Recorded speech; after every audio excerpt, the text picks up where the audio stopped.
Good morning.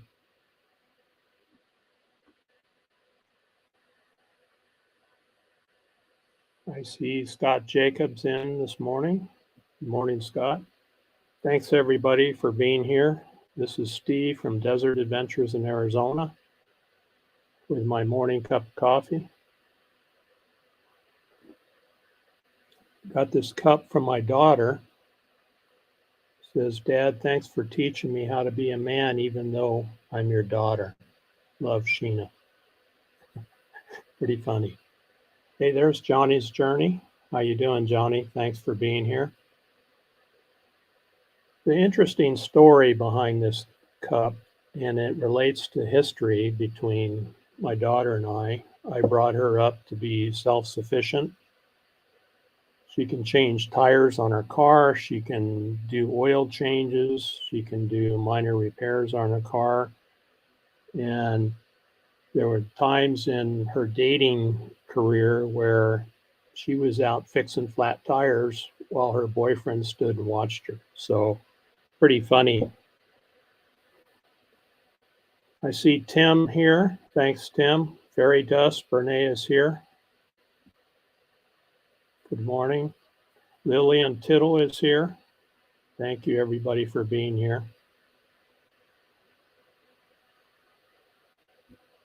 So I went out and took this photo behind me this morning.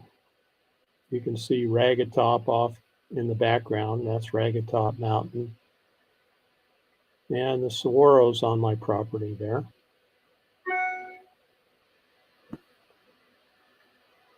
We live in a beautiful place out here in the Ironwood Forest National Monument. Let's see what the weather is today. Hey Siri, what's the weather here today? It's currently clear and 79 degrees. Temperatures are heading down from 82 degrees to 63 degrees in the early morning.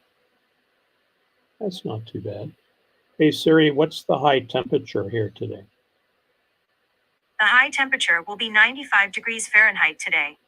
95 today, so a nice spring day here in southern Arizona. Good thing it's not going to be hot, huh? Hey folks, tell me what's the weather like where you're at? I think Tim is over there in California, Scott Jacobs and Roy and Becky's Travels are, I think, on the road. I don't know if you moved yesterday, but they're full-time nomads. Johnny Journey, I'm not sure where you're at, Johnny. I know you're working on new projects now. Johnny does van builds, and she's very good at them. So if you're looking for a van build, that is to purchase a van and have it, the interior done, she is an expert. She's actually a travel nurse that got out of nursing and went into van building. And she's really done some fantastic work. She's very good at it. So let's see if you guys can let me know. Okay, there's Marshall. Lucy. Okay, Lucy says 65 degrees. Johnny's Journey is in Indiana. Shanna Craft, mid 80s with storms possible and tornadoes. Uh-oh, South Carolina, 79 right now. 64 in New Mexico, Scott says. Roy and Becky's Travel says we're moving a whole 500 feet today. Well, that's good. You're welcome, Johnny. You have a great channel, and I always try to point folks your way if they're looking for work to be done. So, and there's Marshall Mellow Nomadic Adventures. He's back in Kentucky. He's getting ready to start a new job on a movie set. I think he's actually building the movie set. Very interesting work. And Tim, I'm not sure. Tim says overcast and 70-ish. So he's also in California.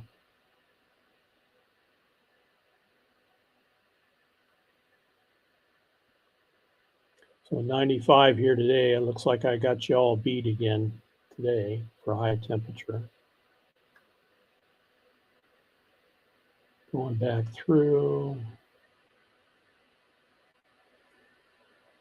All right, so since it's warming up,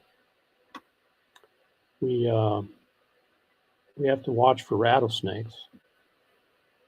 And I'm going to see if I can show you one that one of my neighbors sent this morning.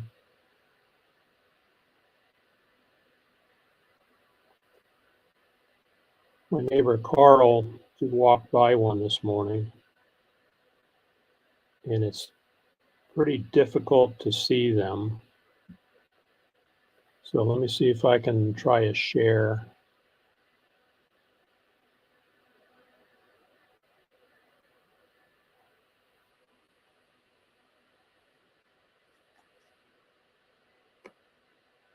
It's not coming up.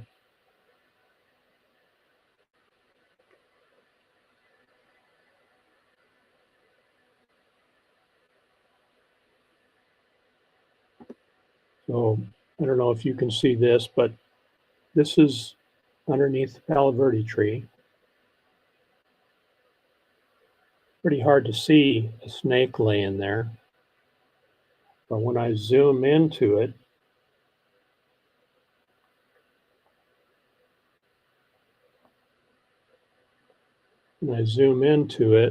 can you see it? There he is.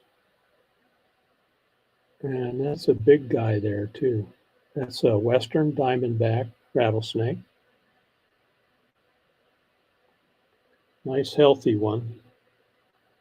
Can't see how many buttons he's got on him, but looks like he's been eating really well. So that's something here in the desert down in southern Arizona that we have to keep very close eye on. They don't like to be stepped on. Fairy Dust says, no snakes. Mothballs should keep them away.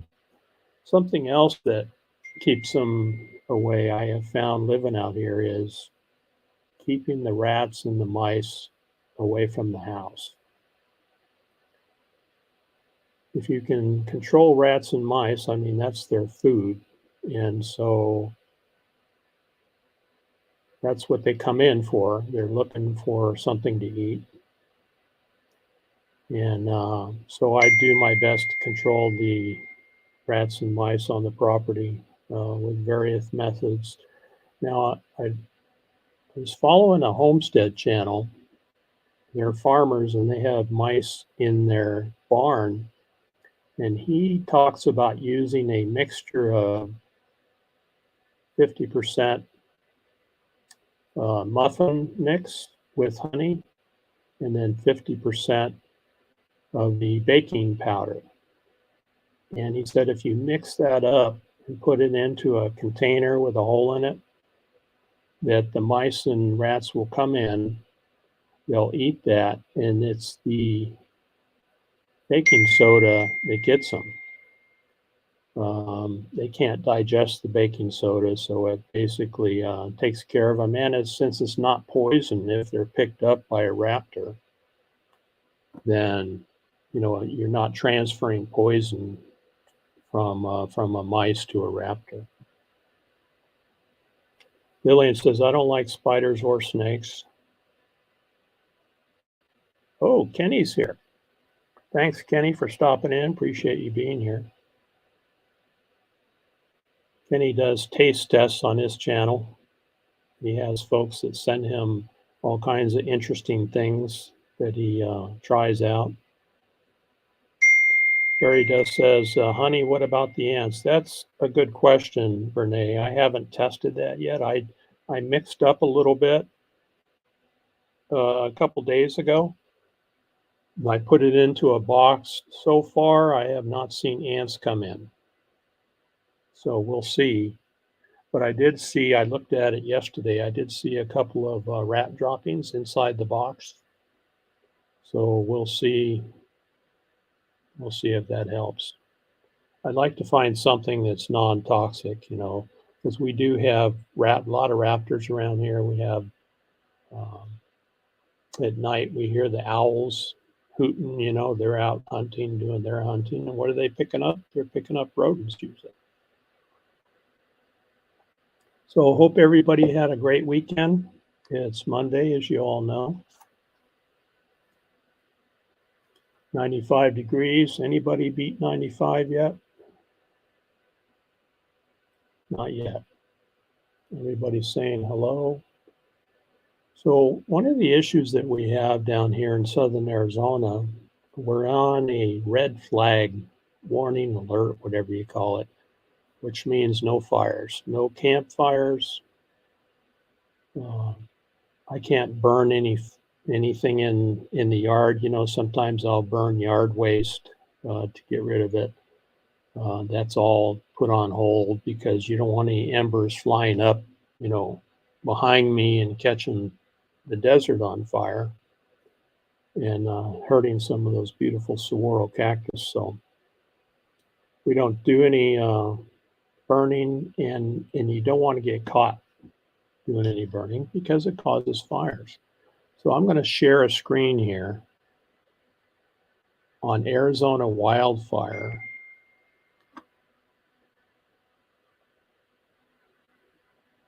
And I hope you can see that.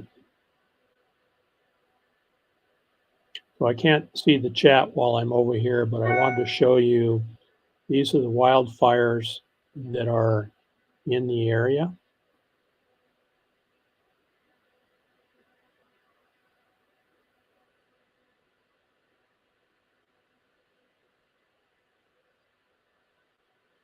And they're even tracking wildfires that were illegal campfires.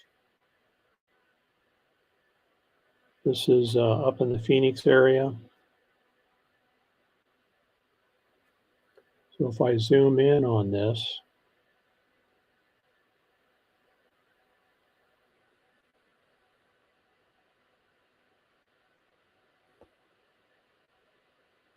you can see here's an illegal campfire. That's in Prescott National Forest.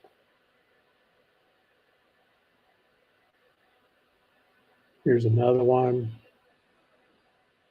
So they're all over the place. So 1, 2, 3, 4, 5, 6, 7, 8, 9, 10. And then there's a bunch down here in orange. So these people got caught with a campfire. And I don't know if they find them or not, or just give them a warning, but campfire is definitely not allowed. Here's one, the Crooks Fire, 43 miles northwest of Phoenix. It's 9,000 acres. Started on April 18th. Looks like they have it under control now.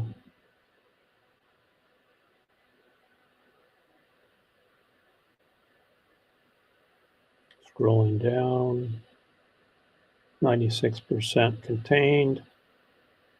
So they're just mopping up whatever hotspots show up there. I'm going to run back to the chat here. Oh, it doesn't look like the screen showed up there.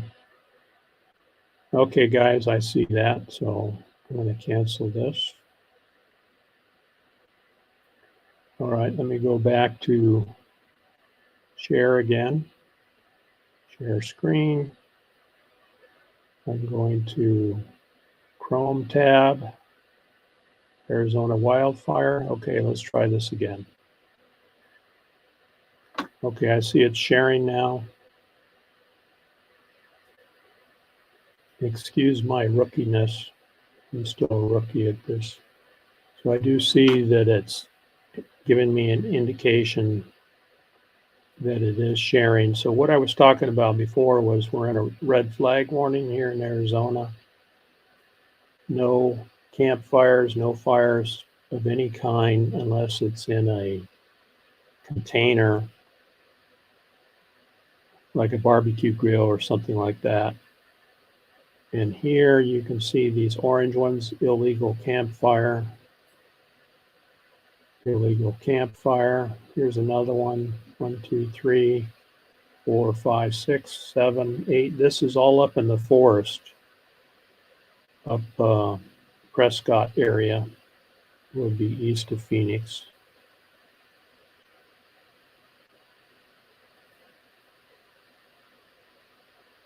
Here's one of the large fires that I talked about a minute ago, which you couldn't see, but it's the Crooks Fire. It's 9,400 acres. Started April 18th. They got it under control pretty quickly.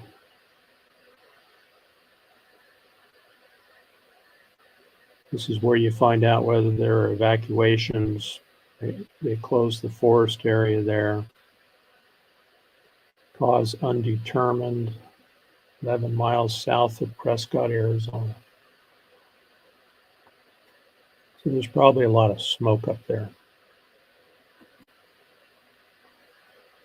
So let's see what else we have. Here's another one up here.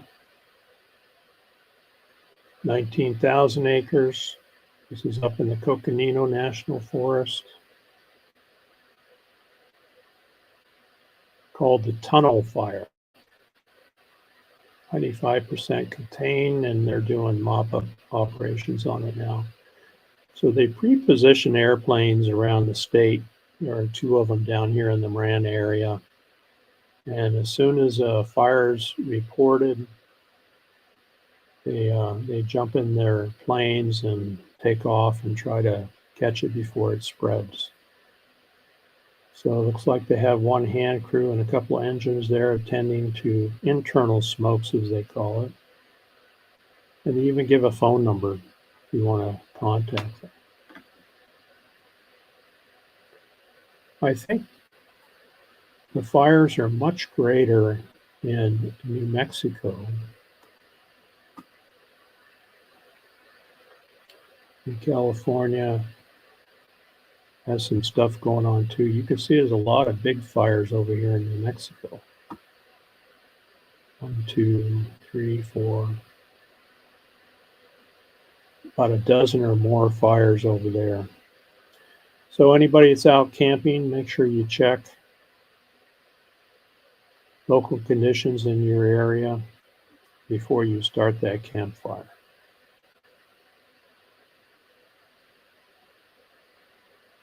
Over in San Diego, California. Okay, stop sharing. All right. Thanks, everybody, for understanding. I had to learn how to do that. And I see I need to pay attention that it confirms that it is sharing the page. So back here to the chat here.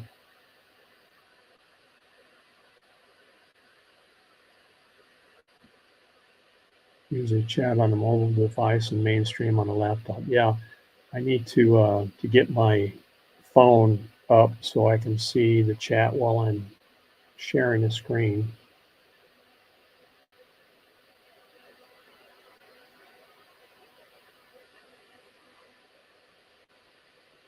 That's why I have 2 devices running now. Yeah, I'll have to play around with that. Traveling Merton and Sue. Thanks for being here.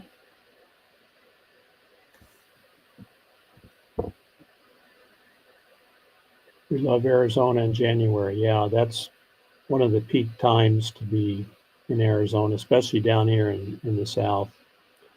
Looks like Karen from Exploring Canada popped in. Hi, Karen. How are you? Marshall says Kentucky's had great weather since I've been back. That's nice. Karen's got a great channel. She's up in Canada. I can't remember exactly. It's Saskatchewan. Is that correct, Karen? And she shows a lot of, she does some tours of areas up there. I've learned more about Canada in the last year watching her channel and a few others than I knew in my entire life. So it's pretty cool. I see Dan's here. How you doing, neighbor? A2Z Dan is up there in north of me, up in my senior moment is kicking in here. He's up next to the lake. Dan, help me out here.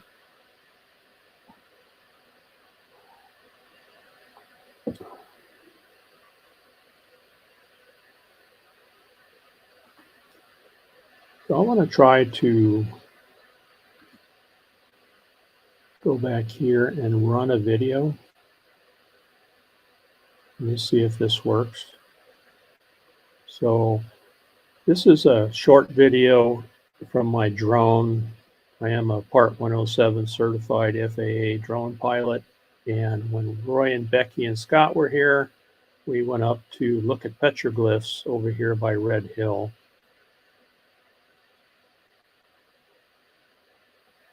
And I took the drone up and did a little flight here.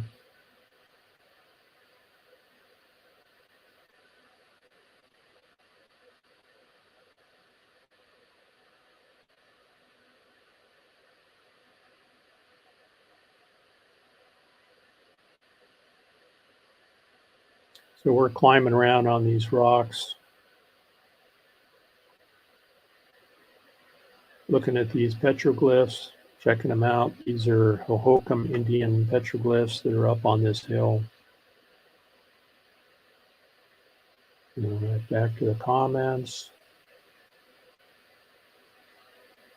All right, did you guys see that video? Did that work okay? Yeah, Roy said it was an awesome day.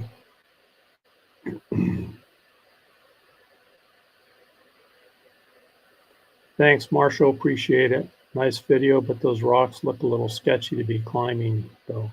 Yeah, Karen, they are not easy to climb. You've got to crawl around to get up there, and you're boulder hopping from rock to rock, and some of them are moving around. And Traveling Merton and Sue, thank you. All right, good. Let me see what else I have here. Now, down here in southern Arizona, we have lots of saguaros. And I like to take my drone out and fly them around because these are epic cactus. And so like I fly around and oops, sometimes I nick them. And that one, my drone survived just fine. But I do bump into them once in a while. Here's one where I was successful at missing one. This is a saguaro that lost its top. And these saguaros are very unique. They all are individuals, just like we are. And everyone is different.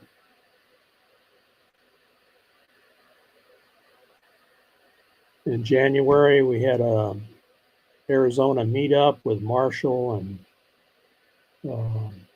Greg and a couple other folks there, and I flew the drone around. This was in January. So we're out in Ironwood Monument National Forest in the clearing out there and doing some camping, and we had a good time. Sorry for the jerkiness.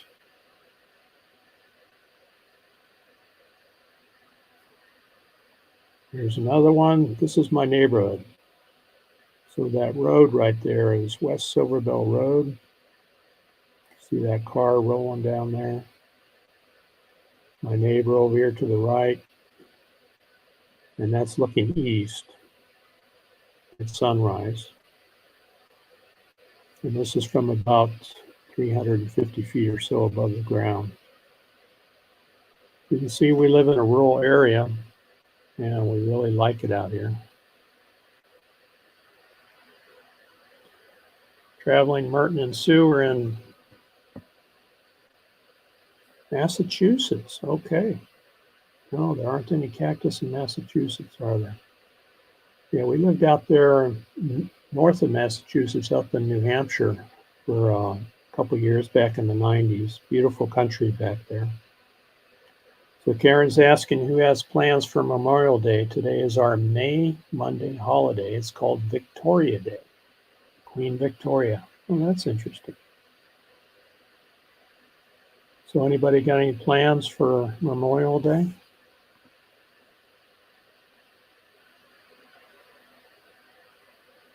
Joy Blessed Life is here. Thank you for stopping in. Appreciate you being here.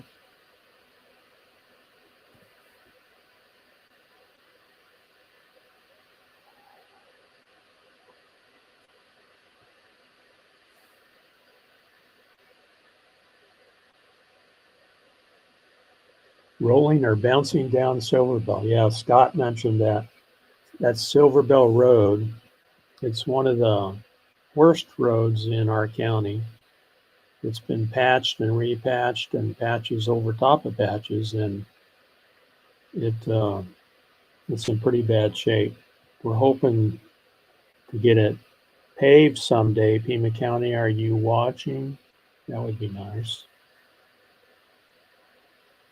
So Tim says I will be working for the voting center until June 8th, and I go off to O22. That's up in Oregon. There's a big meetup up there. That'll be nice. Tim, you're going to be meeting Gina and a couple other folks. I think Fairy Dust. Are you heading out there? That'll be fun. We're kind of curtailing our traveling right now because of the gas prices, and we're going to wait for a while before we head. We might head up to the mountains next month in June to get out of the hot weather and enjoy the trees, but hopefully it doesn't all burn down before then. Traveling Merton and Sue says New Hampshire is beautiful. We took our first RV trip to New Hampshire last weekend. Yeah, we lived in Portsmouth there before the base closed, and I have a kind of a neat story. I was talking to my dad on the phone. We were out camping and we're getting ready to camp, and he said, I knew a guy from New Hampshire, northern New Hampshire. His name was Bill.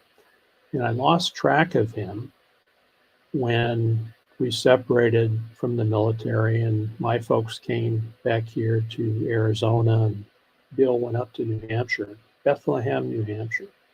So we were up camping there one weekend, and I was looking at the map, and the map showed Bethlehem was just, 20, 30 minutes north of where we were camping. So we decided, well, why don't we drive up there? We'll check the town out, walk around, look at a phone book, see if we can find Bill.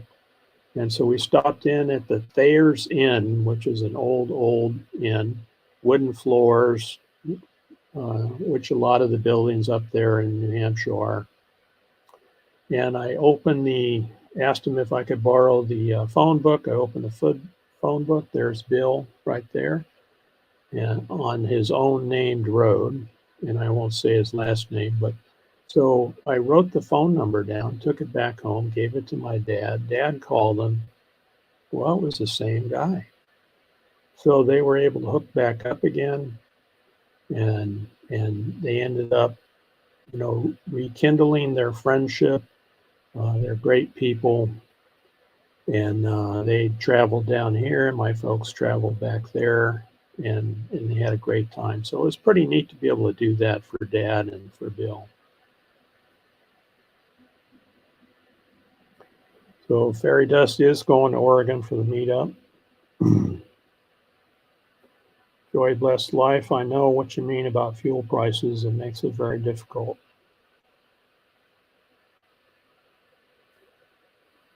Yeah, you're up there in the Smokies. That's a beautiful area up there. I think Marshall wanted to go, but he's going to be staying in Kentucky and making some money. Tim, I volunteered for the voting center too. here in southern Arizona, and I just got a phone call the other day that they accepted me and they're going to give me some training. So I'll be going in. I'm not sure what my job's going to be, but it's going to be a voting center to the south down here in one of the schools. And so I'm going to learn how to do that. I think as a retired guy with some time on my hands, I should be giving back to the community. I think that's important to do. Bethlehem, New Hampshire. Yeah, Traveling Merton and Sue. Check that out sometime if you're up there. It's a small little town. It's really quaint little town. And as we were driving up there, and I forget the highway, we were, going around curves, and it's up in the mountain areas, and the kids, every time we rounded a curve, we were getting oohs and ahs because it was just so beautiful up there. One of the more beautiful places in the country. And the people up there are just fantastically friendly.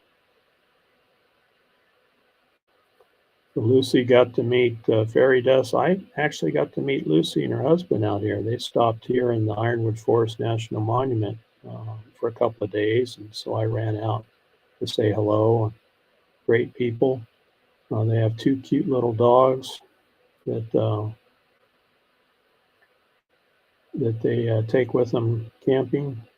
Yeah, Tim, I'm doing the same thing. I volunteered for a paid job. I love it because I was an IT guy and all the equipment are computer related. Oh, okay, that's good, Tim. I think this is a paid job too. I'm not sure because I volunteered to be an observer at a polling center, and I also volunteered for one of the paid jobs, and I'm not exactly clear which one I got yet. It may be a paid job. Been doing that for 3 years now. Yeah, I did an observer job last year in the Tucson area, and I really enjoyed it. I learned a lot about the process and the voting, how it works. You come in to the voting center, and everyone helps you get you to a machine, or you drop off your voting ballot. If you want to drop it off at the vote center. And they'll take it for you, and instead of mailing it in, if that's something you prefer to do. And I learned a lot about the process. It gives me a lot of respect for the people that work there and volunteer there. And being a new guy, I wanted to volunteer and learn it first. But you do have to be credentialed. They check your background, and all of that before you're accepted. When you show up, you have to show them the card that they send you before they let you in. So, well, it looks like Tim's making some big money there. $21 an hour as a customer service lead. I love it. Very cool. Yeah, I don't know what the pay is here. I think in Arizona they actually give you a lump sum payment. I thought it was $300. I'm not sure. I'll have to check. Not the money, but the work. Yeah. Yeah, I think it's fun too, especially interacting with folks that are coming and going, and people that are there because they care about, voting and supporting it. And so that's good. I'm going to put a comment in here. Oh, okay. Here's a link to the show here. I pasted it earlier. Hopefully that's the right link. So if anybody wants to come up and say hello, click on that link. And I'm putting another comment in here because I'm a new guy.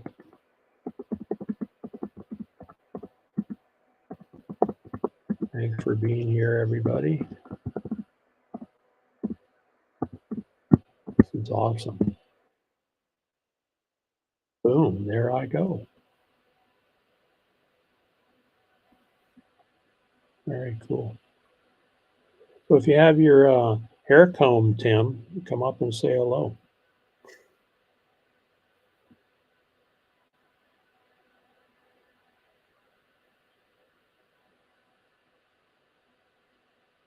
I'm going to do another invite, make sure I got the right one.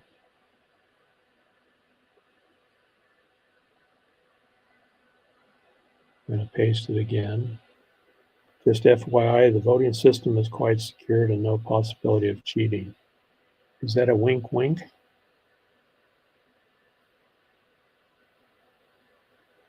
Yeah, that's the same link. Yeah, I was kind of suspicious, on what happens through the process until I went through and worked as an observer at the voting center there in Tucson. And, they checked IDs, which is a requirement here in Arizona. They made sure that everything was filled out, that voters got to the machine. I didn't see anything that concerned me as far as how the workers, processed all the votes and how they secured them in the boxes. And I watched them tape them up and seal them, and they're transported to the to the main center where they're counted and everything. I didn't get any visibility on that, but as far as people working there, there's one person in charge, and you follow that person's direction. And if you're not part of the group or you cause any problems, I mean, they kick your butt out.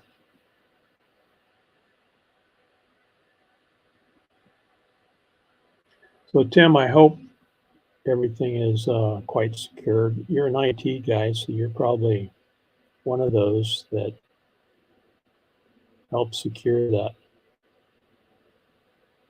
equipment. So, all right. Anybody have anything else? I usually run about 40 minutes to 45 minutes. And I think I see 16 people in here. So Traveling Merton and Sue, thank you very much for being here. I appreciate you stopping in. I'm going to pop over and check out your channel. I think I follow everybody else that came in. Fairy Dust, I need to stop by and look at your channel.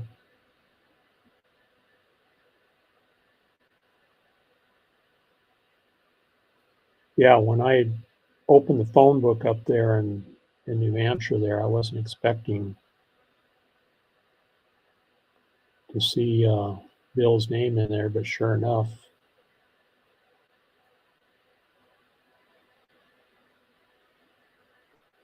All right. Okay, I'm going to end the broadcast, folks, and thanks for stopping in and saying hello. Appreciate all of you being here. You have a great day and a great week. I'm going to kick off my exit video here, so you stick around and watch that. Appreciate that. Have a